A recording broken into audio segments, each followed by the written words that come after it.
આ બેઠક પડી ભાંગી છે, અનિર્ણાયક રહી છે અને હવે ક્ષત્રિય સમાજે આર પારની લડાઈની વાત કરી છે। નમસ્કાર। આજે ક્ષત્રિય સમાજ અને ભાજપના જે ક્ષત્રિય સમાજના આગેવાનો છે એ બધાની અમદાવાદમાં એક બેઠક મળી હતી અને આ બેઠક ઉપર બધાની નજર હતી, પરંતુ આ બેઠક પડી ભાંગી છે, અનિર્ણાયક રહી છે અને હવે ક્ષત્રિય સમાજે આર પારની લડાઈની વાત કરી છે।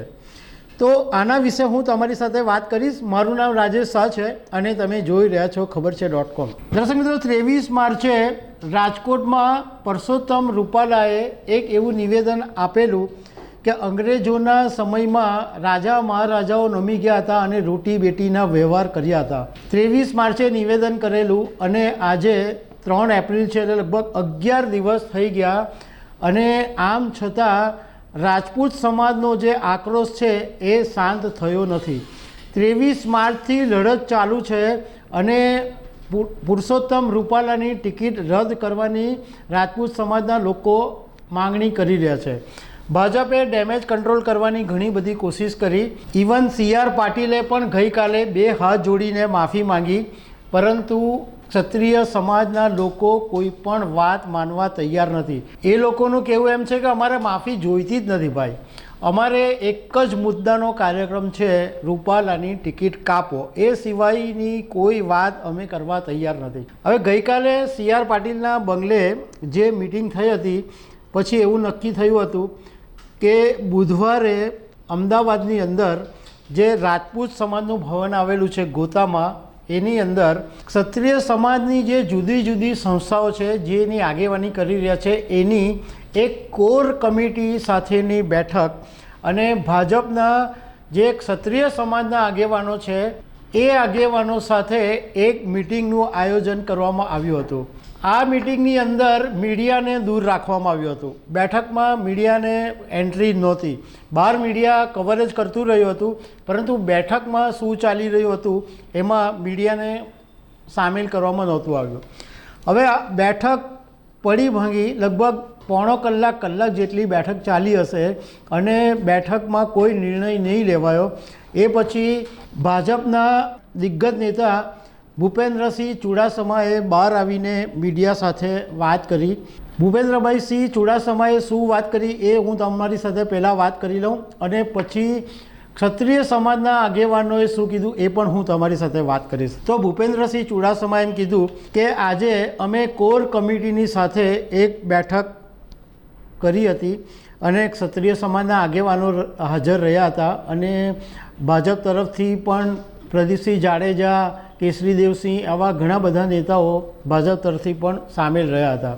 અમે બેઠકની અંદર એવી ચર્ચા કરી કે ભાઈ પરસોત્તમ રૂપાલાએ સૌથી પહેલાં વિડીયોમાં માફી માંગી લીધી, એ પછી ગોંડલના કાર્યક્રમમાં એમણે 2 હાથ જોડીને માફી માંગી લીધી અને ગુજરાત ભાજપના પ્રદેશ અધ્યક્ષ CR પાટીલે પણ માફી માંગી લીધી છે।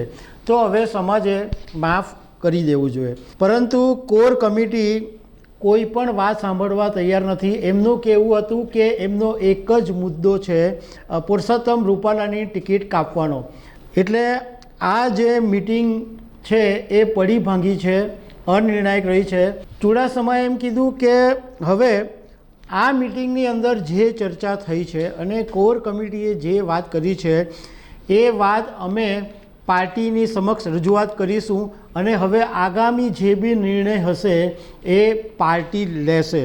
હવે ભૂપેન્દ્રસિંહ ચુડાસમાએ જે વાત કરી લીધી એ પછી ક્ષત્રિય સમાજે પણ પ્રેસ કોન્ફરન્સ કરી અને આમાં ઘણા બધા નેતાઓએ પોતાની વાત કરી। એમાં કરણસિંહ ચાવડા છે, ક્ષત્રિય સમાજના નેતા, એમણે ઘણી બધી એવી વાત કરી કે ભાઈ અમારી વાત એકદમ સ્પષ્ટ છે, અમે ભાજપના નેતાઓને એવું કહી દીધું છે કે તમારા હાઈકમાન્ડને જઈને સમજાવો કે તમારા માટે રૂપાલા અગત્યના છે કે ગુજરાતના 75 લાખ અને દેશના 22 કરોડ ક્ષત્રિય સમાજના લોકો અગત્યના છે।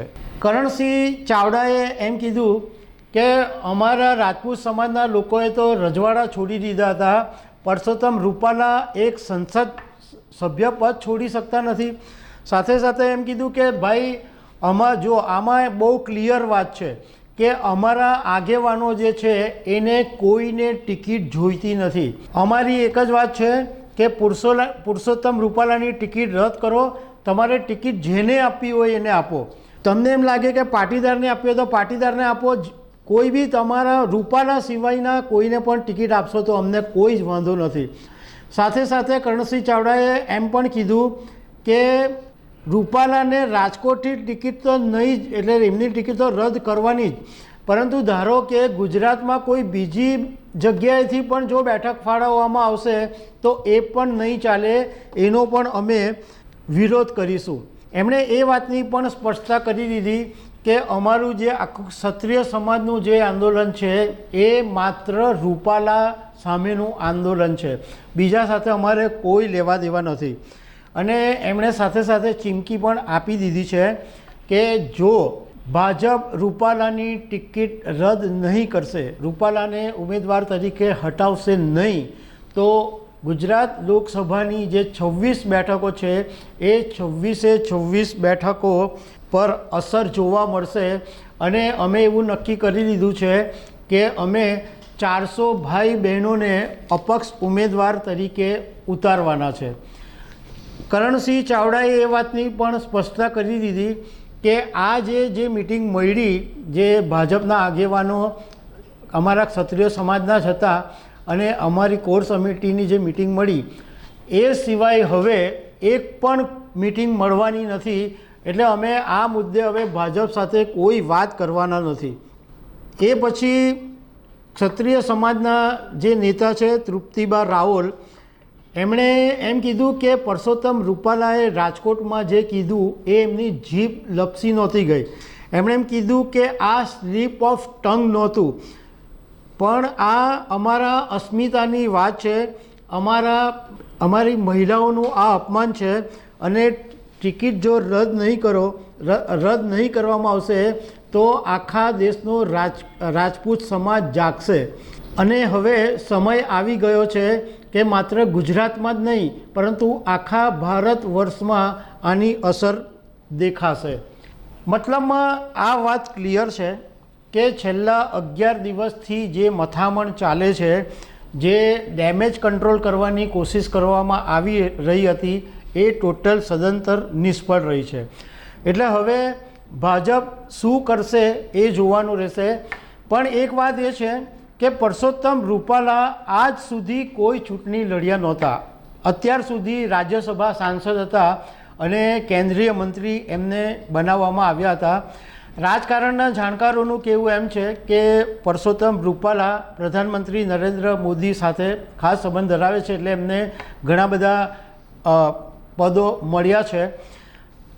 તો આ વખતે શું થશે એ જોવા મળશે. અમે આ બાબતે ભાજપના પ્રદેશ અધ્યક્ષ CR પાટીલને ફોન કરીને વાત કરી તો અને અમે એમને પૂછ્યું કે આ બેઠક તો નિષ્ફળ ગઈ, તો હવે ભાજપનું સ્ટેન્ડ શું રહેશે. તો એમણે એમ કીધું કે અમે અમારી સમજાવવાની કોશિશ ચાલુ રાખીશું, ક્ષત્રિય સમાજને સમજાવવાની. તો એ સાથે પછી અમે એમ પૂછ્યું કે તો પછી પુરુષોત્તમ રૂપાલાને હટાવવાનો કોઈ મુદ્દો આવશે. તો CR પાટીલે એમ કીધું કે પુરુષોત્તમ રૂપાલાને હટાવવામાં નહીં આવે. રાજકારણના જાણકારોનું કહેવું એમ છે કે રાજકારણની અંદર બધું જ શક્ય છે. કોઈ દોસ્ત નથી હોતું, કોઈ દુશ્મન નથી હોતું, અને જરૂર પડે તો કોઈનો ભોગ પણ લઈ લેવામાં આવે. તો કેટલાક રાજકારણોના જાણકારોનું એવું પણ માનવું છે કે આ આખા વિવાદની અંદર કદાચ પરસોત્તમ રૂપાલાનો ભોગ લેવાઈ જાય તો નવાઈ નહીં લાગે. અને જો એમનો ભોગ લેવાઈ જશે તો એમની રાજકીય કારકિર્દી ખતમ પણ થઈ શકે એવું નિષ્ણાતોનું માનવું છે. આજે તો બેઠક નિષ્ફળ નીવડી. હવે આગામી દિવસોમાં શું ડેવલપમેન્ટ આવશે એ અમે તમારી સાથે રજૂ કરતા રહીશું. Thank you very much.